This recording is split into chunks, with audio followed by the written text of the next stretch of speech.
Hey everyone, it's Saturday afternoon and you probably hear lawnmowers in the background. I'm neglecting my yard work to take some time and focus on this. A good friend of mine, Justin, who you've seen in a few of my videos in the past, decided to finally get into bashing.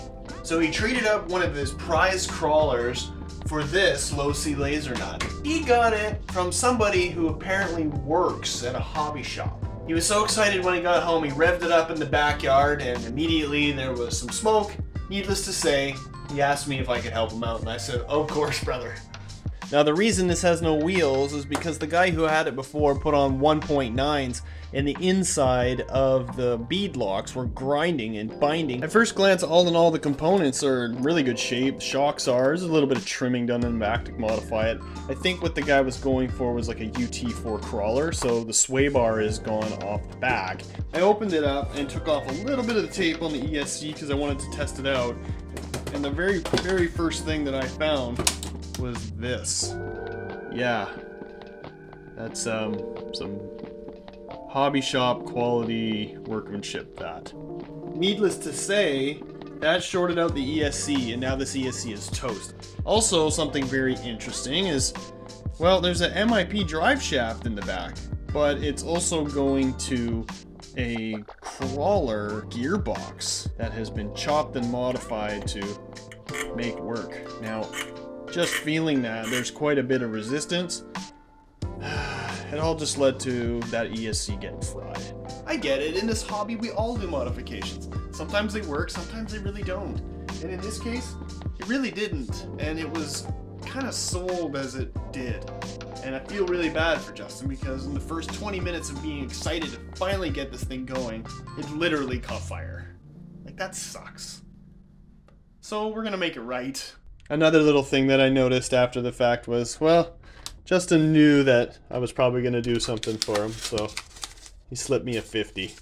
Class bloke. So what did I do with that 50, you might ask? Well, I added a couple more 50s and got a few bits and pieces. So I went to Jenny's RC and I got a full center differential, completely assembled, nice and stiff. That's a beauty. That's the way it should be in one of these cars. And aluminum plate, motor mount. Those are actually for the Mohaton on some upgrades I'm doing, but that's a separate matter. Dog bone drive shafts front and rear. And then the couplers that I needed for the front and rear diffs. Now I don't have a spare 4S ESC, but I do have a 3S BLX system that should power this relatively well. Going from crawlers or drift cars to something bigger like this, 3S is a good jump, and when he wants to upgrade, we'll put in a 4S system with him. I mean, the components aren't terrible. He's got an aluminum cased hot racing center transmission, perfect for a crawler. But this is some axial bits that he looks like he put together, and they're running 32 pitch.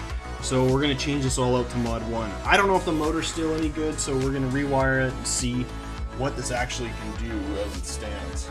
I pulled this one out, and goddamn, it smells just beautiful. And what we're going to do is, I've got a 100 amp ESC. It's brand new Spectrum system. We'll put that in, and hopefully it powers it just fine. We all make mistakes. Jesus Christ. With that all frayed like that, they just touch together and short it out.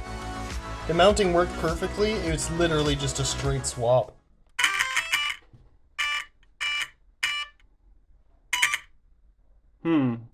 So I've got an issue. I've got no binding. For some reason, I believe that, watch when I pull out the servo, the fan starts. And with the servo plugged in, the fan shuts off. I also can't hold and bind it with the servo plugged in. Yet, when I pull that out, I can put it into bind mode. So this servo is pooched. So not only did the ESC fry, but it shorted something out and it cooked that servo possibly too. So new cheap servo, 25 kg. The other one he had in here was 12. It's garbage. I've got a link for a 2-pack of these below, and they're awesome for the price. They even come with an aluminum servo horn. There was already one on, but it was missing all the hardware to tighten it up. There, that's beautiful. I even added a little spacer underneath there to make up for the added height of the servo. Now just to rebind the transmitter. So I'm bound and calibrated now to the receiver. I took off the pinion because I don't know what this transmission is doing, but I've got full steering rate, and my throttle is working as well. The fronts are good, but Jesus, that thing sounds horrible. That one needs a bit of fixing. that's crap. Custom holes, they're not terrible. Weight reduction, really. That come out of there. There, beautiful. Center diff in, looks good. Always make sure you Loctite metal to metal connections. With 1900 kV motor, I got a 15 tooth mod 1 pinion in there. I think that should give it some decent speed and not get too hot. Pinion gear covers on, tidied up some of these wires throughout. Now I'm just going to straighten out this rear axle shaft and we'll put on some wheels and give it a boot. So the inside of these hubs is just too small and it was binding on the front knuckle. They look pretty cool on there though, but it just doesn't work. And I had some 17 mil hex adapters, so I threw my old Mojave wheels on there, but the problem is that the standoff is just too much and it's going to cause a lot of strain on everything. I don't want it to snap. I also tried these little bad boys, but to be honest, the profile is too small and it looked really goofy, like really small on there, right? So I got one other thing we're going to try and hope it works. Well, sometimes you got to rob Peter to pay Paul. What do you think?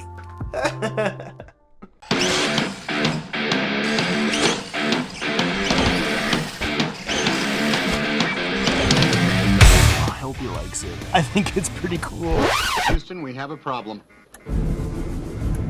So I took it out for a shakedown after I got it all together and I went for a tumble and I snapped off both shock posts. So the guy had cut off all the plastic here for some kind of departure angle when he was making it a crawler, but it left these exposed. What I've had to do now is move them in and then shorten everything up so there's not so much of an angle and hopefully they won't break next time it tumbles.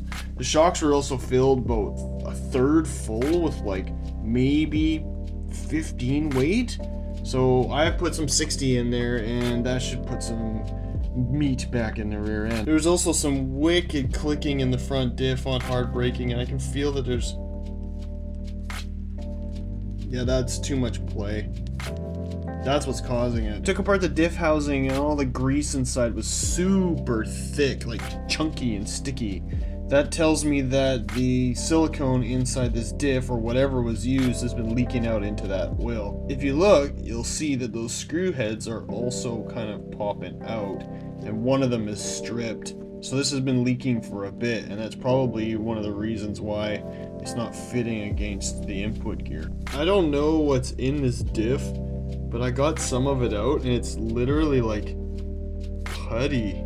3 hours later. That was a lot of work, but at least they're all tight and flush now. I've got some shims too, so let's pack them out. I put in 3 extra shims and it seems pretty snug and tight. I think that's gonna work. Ugh, back together again, God.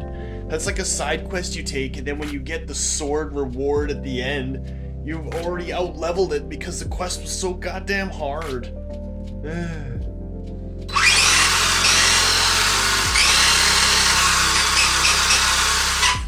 Nice. Yeah, that rear end's way more compact now. Hopefully nothing busts off and smooths right over.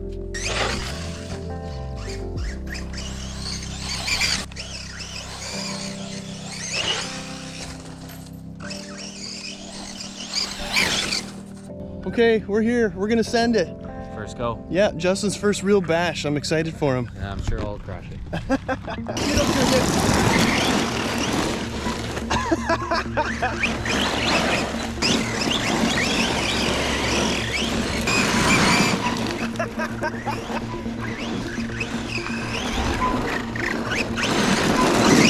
Yeah!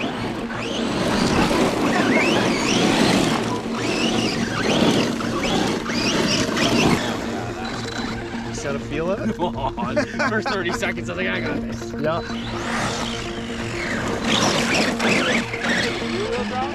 Four wheel. How the fuck did you use like that? Is it just like 60-40 or something? Whoa! Cause that's 4S, man. Yeah!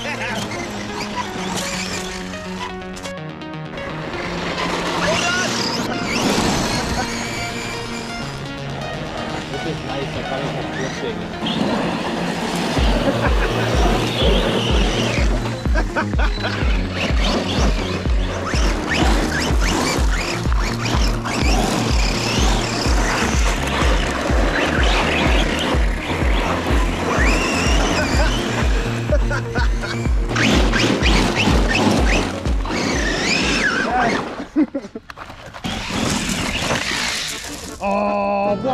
they do that? Come up here, launch it. Do the prickle dive. That's not launching it, man. Baby, get up here. It's a soft, cushy landing. Yeah, those light. Oh, it's way in there. You good? You good? It gives the motor time to cool off. Work time. I don't want to play with you anymore.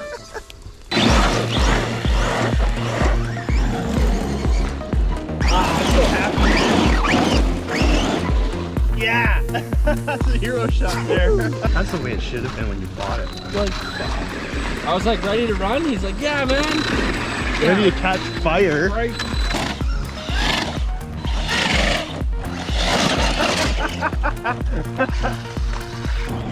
Something broken in mine. I just fixed you. Why are you broken? Oh yeah, I'm in the rear direction. Oh, that's poopy. But you know what? Whatever. Part of the gig. Part of the gig.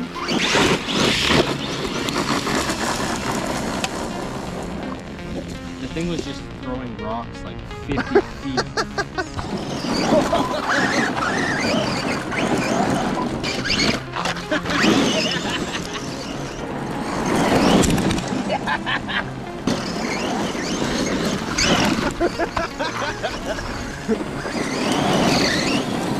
That thing's great.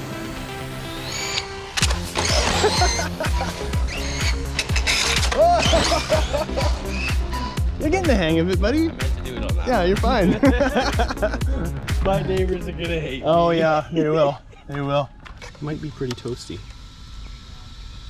Oh, yeah, that's you don't want to hold your hand on that. No, check the ESC. And if the ESC's, it'll shut off right if it gets too hot. And No, then that's not even hot. feel the battery. Battery's Probably pretty toasty too, hey? not bad actually. Perfect. It's warm, but it's not Perfect. cooking. So if you want to do anything, I put this extra lead, one for your lights, and you can run a fan. Yeah. But feel the connector. And that's on these bigger gauge with the bigger Oh, connector. imagine that on a Dean or A something. Dean and it would probably just melt, melted dude. it. Yeah. She's a unit. Yeah. The wizard works magic. Well, that looks like it belongs there. Literally. Okay, buddy. Take it easy, bud. Yeah. Thank you so much. See you, pal. Ah, another satisfied customer.